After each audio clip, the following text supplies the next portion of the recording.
All right. Good afternoon, everyone. Oh, I am Victoria Lyons. I will be speaking on the strategic drive, AI and the power of I tell you a little bit about myself. I'm currently a vice president of IT for Kane Financial Services. Kane is a consulting and management company where we provide back office services to healthcare centers, skilled nursing facilities. We have 37 that we provide management services and plus 8 consulting services. I'm also a CTO for a startup company, Health Dollar Tech. It is a company that is an app that will be providing cost estimates for medical procedures. So it can we'll have the ability to look up how much medical procedures cost in advance. I've been in technology for over 25 years, actually almost 30 now. So running up on my 30 years. Just quick story about how I've always been interested in tech. I knew wanted to be in tech since I was in fourth grade, but I was actually working at Chase Bank and I was a bank teller. And it wasn't the traditional bank teller position. I was in a shopping mall where we only serviced the stores when they opened and closed, when they needed to get change and things like that. So we went in really early.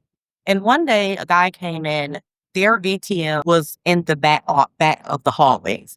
And a guy came in to work on the ATM, to troubleshoot the ATM. And I was interested and actually I wasn't doing anything and I started helping him. And from that loop, he asked me if it was something that I was interested in doing part-time. And from there, I started installing software and troubleshooting ATM. And this was many, many years ago. So that was my first official job working in tech.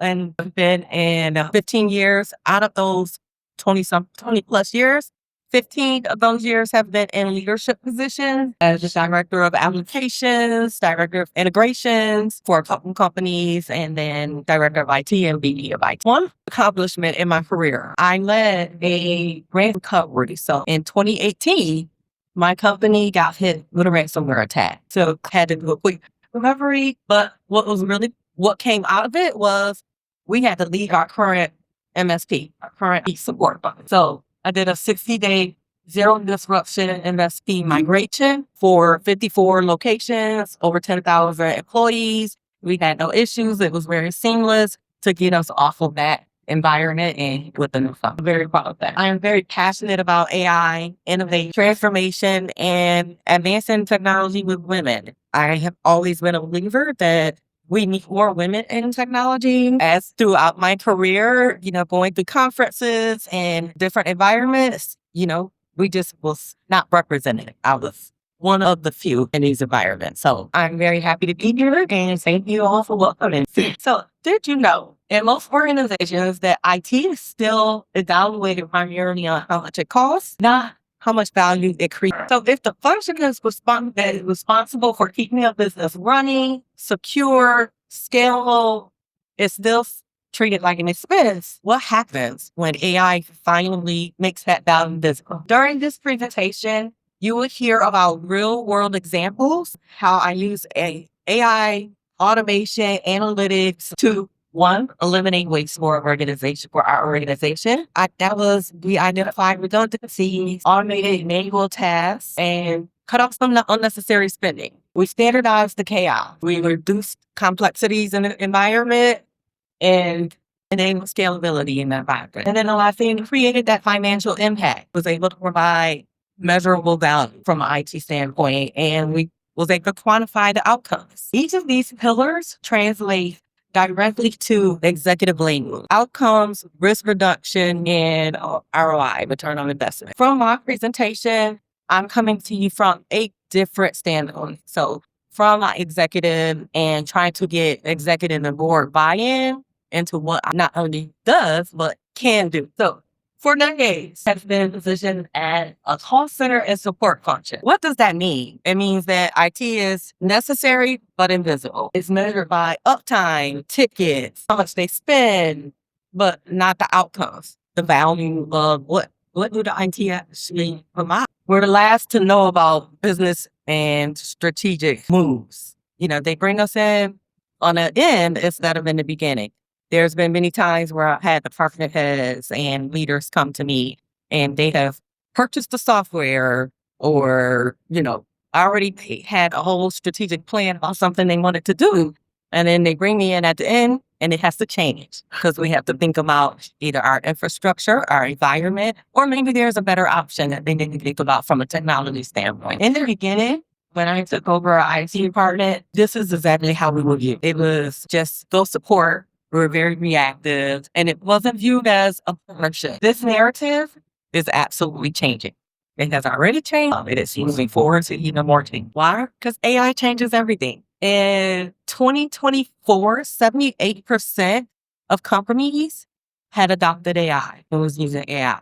That was up from 55% in 2023. Why? Because it's necessary. We need to keep moving forward and looking at AI and automation fundamentally reframe IT role from operational support to enterprise value driver. We are more than support.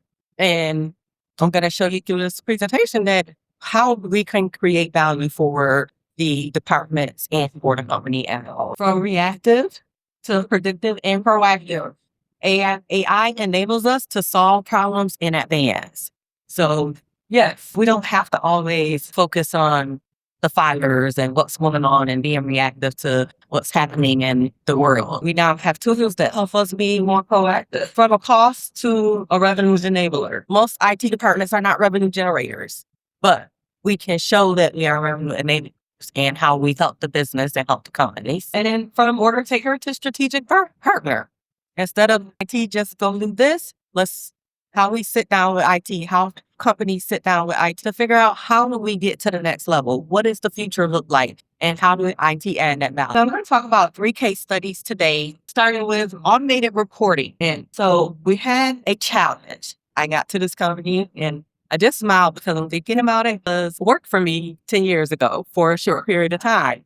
This was around the time that I was experiencing some of these challenges. But the challenge was that I had people in the company that was spending a lot of time manually creating reports. They were spending a lot of time on these manual processes. It was inefficient. So you got skilled professionals that really could have been using that time more wisely. It was an overwhelming number of paper. They printed everything out. So a lot of paper in that environment. And compliance issues, the delay of information, how long it took to create a report that an executive needed yesterday, but it's going to take you 34 days just to compile all that. Data errors, this also leads to, when you got manual processes, you also lead to a lot of data errors. So strategic approach I took for this issue was automate. What can be automated? I started looking at from start to finish, how can I alleviate this pain point for not only the users, but also for that executive leadership team. After analyzing the environment, analyzing what everybody was doing and how they were doing, we created a data warehouse. We started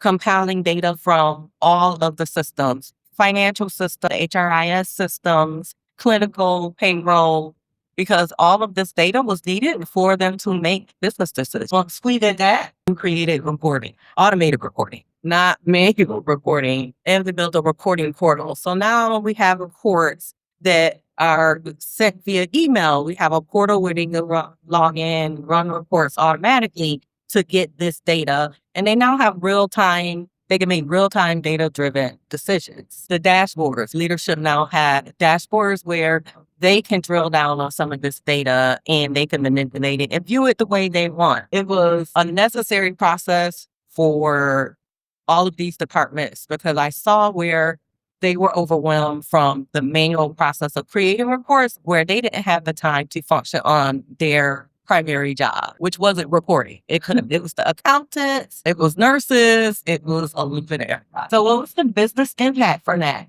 45% departmental efficiency increase. So those financial and clinical teams, they got their time back. They could focus on their customer bases. We had 100% manual process elimination. No more creating manual reports for them. That wasn't their primary role. A nurse these were nurse consultants. The nurse consultants should be providing clinical direction and utilizing the reports to make clinical decisions, but not actually taking the time to build out that report. And a 30% cost in service delivery cost reduction. They were able to reassign those resources because they had people on teams that was primarily helping with the reports. And now they go to other things. And the result from that, from a leadership standpoint, real-time data-driven decision making and those financial and political teams, they now proactively engage with IT. They sit down, they come to me with ideas, telling me what their needs are, and then we come up with solutions and we identify how to solve their problems in the most efficient and effective way. The second case study I'm going to talk about is telecom transformation. So this one is about telephone systems and healthcare facilities. These healthcare facilities locations, they are not-for-profit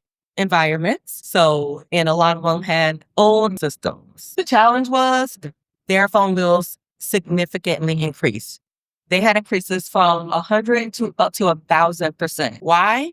Because of, anybody know what POTS is? POTS line? Yep. POTS lines. This is plain old telephone systems. It's the old telephone lines, and they still had this. This was what their phone systems. Well, in 2019, FCC regulated that they can now charge, telecom companies can charge market rates for these phone lines. And what that did was they decided it skyrocketed the price. The reason was because it was a old software, old technology, and they also was trying to force people to get off of it. So I saw some of our facilities' phone bills go from $2,000 a month to $8,000 a month. It was 37 locations, all had legacy phone systems, all had antiquated, analyzed, and aging infrastructure. Decentralization and lack of standardization. There was no standardization.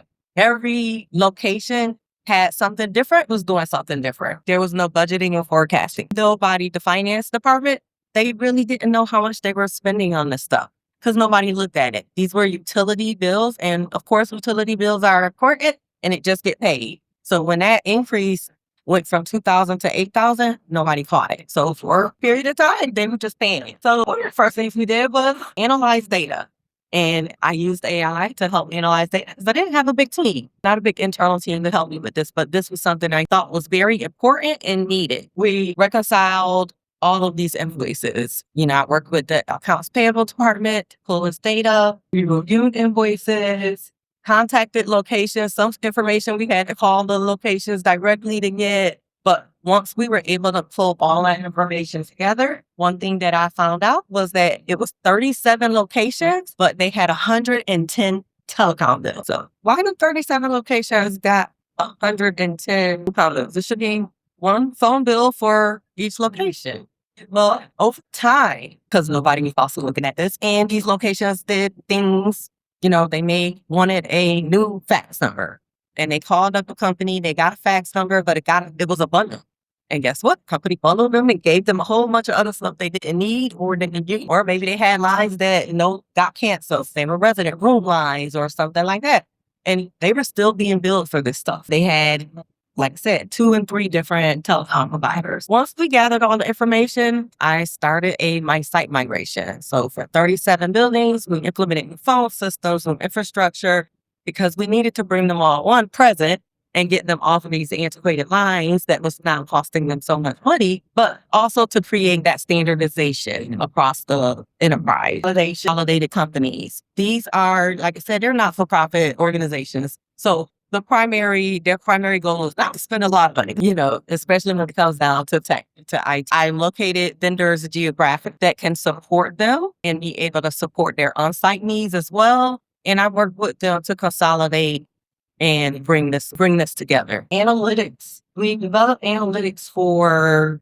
the accounts payable department. We developed a way for them to view these invoices, track them. We developed reporting. They have a portal, they get email reminders, they have all kinds of things to help this not become a problem again in the future. And the business impact of that was 45% increase in uptime. Those old analog lines were always down. There was always a problem. If it rained, their phones went down. And if the wind blew too hard, the phones went down. So in the beginning, I got constant calls. And I'm going to say this. Most of my projects came about for selfish reasons. I don't want to get calls in the middle of the night about the phones being down all the time. What do I need to do to fix this? And this is where it starts. We closed 66% of those accounts. We went from 110 telecom accounts down to 37. Everybody has one telephone bill. It's manageable now, right? They can see if the prices increase, if there is a change, then they have better relationships with those telecom. But the biggest impact was the total monthly savings, 22 from in telephone invoices. This is what they were paying for all the extra lines that they, like I said, that they didn't have and that they did not use. The result was 1.4 million annualized impact. So over a year, they saved $1.4 million. This is huge for small not-for-profit businesses. Every dollar definitely counts for them. The CFO now views IT as that strategic partner with cost engagement, not just, hey, help fix this, not just look at this and support this. We elevated telecom from being an uncontrollable expense to being predictable and optimized investment. Another case study is automated workflow and invoice processing. So this one was a very paper and antiquated process that I saw. We had those 37 locations and they were all over the state of Florida, and their utility bills were paid by the accounts payable office, a centralized accounts payable office. They mailed all of their invoices to accounts payable, and that's how their invoices would get paid. These 37 locations, so let me just paint that picture for it. They get an invoice, either in the mail, or sometimes it might come to them in their email. If it's in their email, they're going to print it. They're going to stamp it. They're going to get their location administrator to sign off on it. They're going to do their paperwork that's required. And then they put it in an envelope, a UPS envelope, and mailed it to the accounts payable department. When the accounts payable department got it, they reviewed it, they checked it. If it was good, then they started their process for payment. If it wasn't, and there was an error or something on it, guess what they did? Any guesses? They packaged it up and mailed it back to them. 37 different locations. We had 15 back office departments in the office, and the teams where same process, but we didn't have to mail it. Each department got their invoices, and they would print them, sign them, and go give them back to the accounts payable department. This issue, error correction. Guess what? Because the accounts payable are mailing these back, it's a very slow error correction. It's going to take forever for them to mail it back. Now we got to wait on it to get back to the accounts payable department after it's been corrected. There was a lack of visibility into this process. Nobody knew where any invoice was at in the process, in the invoice workflow. Unnecessary costs. Can you imagine how much they spent on UPS packaging, sending invoices all through the month, and then payment delays? If I'm a supplier and you receive my invoice, and you gotta get it approved. You gotta mail it. There's an issue. They mail it back, and then you gotta mail it. It definitely impacts vendors getting paid. So delays. How did I approach this challenge? My strategic approach was, first, we need electronic submission. No more mailing. That's the first thing we gotta do. I don't want anybody to mail now or dissipate. So for this project, it was really important to utilize the tools that we had, because like I said, not-for-profit, don't have a lot of money, don't want to spend money, especially when it comes to technology, because technology is looked at as a cost. So I utilized the tools that we had. We're a Microsoft 365 environment. I said, we have tools that we could automate and build a workflow. We built the electronic submission form for them, where they all now submit all of their invoices electronically. We utilize AI to do some data capturing off of these invoices. We utilized automated workflows and integrated with role-based assignments and second and third tier approvals to be able to approve all of this electronically. So now these locations comes an email, they just upload it to the form, and it goes to their location administrator and they approve it, and then it goes over to the accounts payable department. Same with internal departments. We did the same process.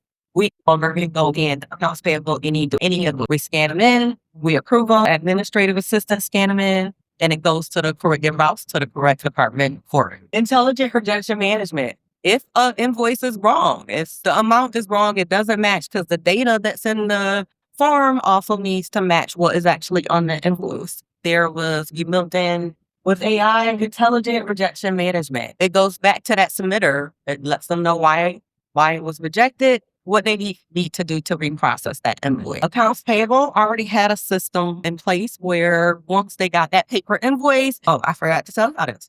Guess what they did after they got their packages? And it was correct. They had to scan them all back in to get it into their document management system and to be able to process it in the financial system. It has to be electronic and it has to have barcode. So we integrated this with that system, that document management system. So we eliminated them scanning all this paper back in. And then we created reporting. We were able to get them reporting and tracking. And now anyone can see where an invoice is at any point of the workflow. If it's pending approval, if it's pending payment, or whatever it is. The business impact for this was huge. 45% error reduction, because it's no longer a manual process. 63% increase in the payment cycle. Vendors got paid a lot faster. We 100% eliminated those physical mail delays because nobody mails anything when it comes to accounts payable anymore. Financial impact, 78% cost savings. So not only did they save from the UPS, we spent a lot of money we had for the accounts payable department to one of the technology they had for scanning, because they scanned literally, it would be piles and piles, like all on multiple desks of invoice. So we were able to eliminate that cost for the lease of that scanner. And we also reduced labor costs because they hired temp people sometimes when things got really bad. They would hire temp people for just like the data entry and the scanning part. So we no longer needed that. And it also improved that cash flow management because now things are getting paid faster. We know where the money is. We know what needs to go out, and they can project. Visibility and control. We got real-time tracking. They now have those data-driven insights where they can see for each location all the invoices that came in this month. They can also see what is missing because now they know what are all of the monthly invoices. What didn't we get? What are we behind? There's now an audit trail on that whole workflow. And the strategic value is that this is 100% scalable. As the business grows, this can grow with it. Vendor satisfaction. Of course, vendors are happier if they get their money quicker, and it builds better vendor relationships. Employee satisfaction.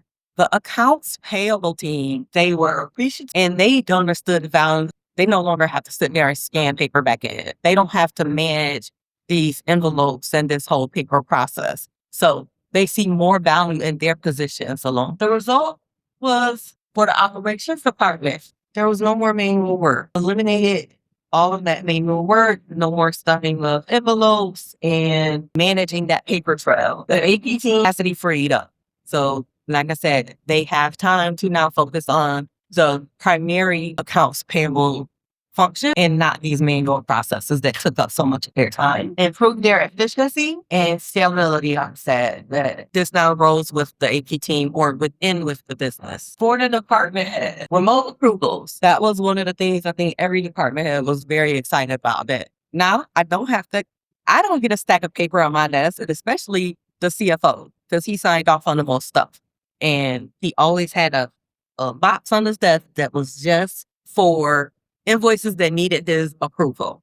He no longer has that. I had to sign off on all IT invoices and approve from the email. It makes it just a lot better. Streamline that. Spending visibility. Each department can see what they're spending each month, what their invoices look like. Just like with telecom, you had locations that did not know they were paying for services that was no longer in use. Now you just have to work with having it electronic and reporting. You have visibility into that. And that shows things a lot faster turnaround time. So we have better vendor relationships. I know I used to have a lot of vendors that would contact me about late payment. They haven't received this. I may not be the contact, but I'm their contact for their technical support. I'm their customer. So they're going to reach out to me, not the accounts payable department. My calls went down, my emails went down, and definitely was able to improve those vendor relationships. And less back and forth, no longer walking back and forth to the AP department to drop off invoices or to get an invoice back. And for compliance, we didn't have any of this before. Digital audit trail, now automated reporting for compliance. We reduced the compliance risk through standardization, easy to access data. They now have historical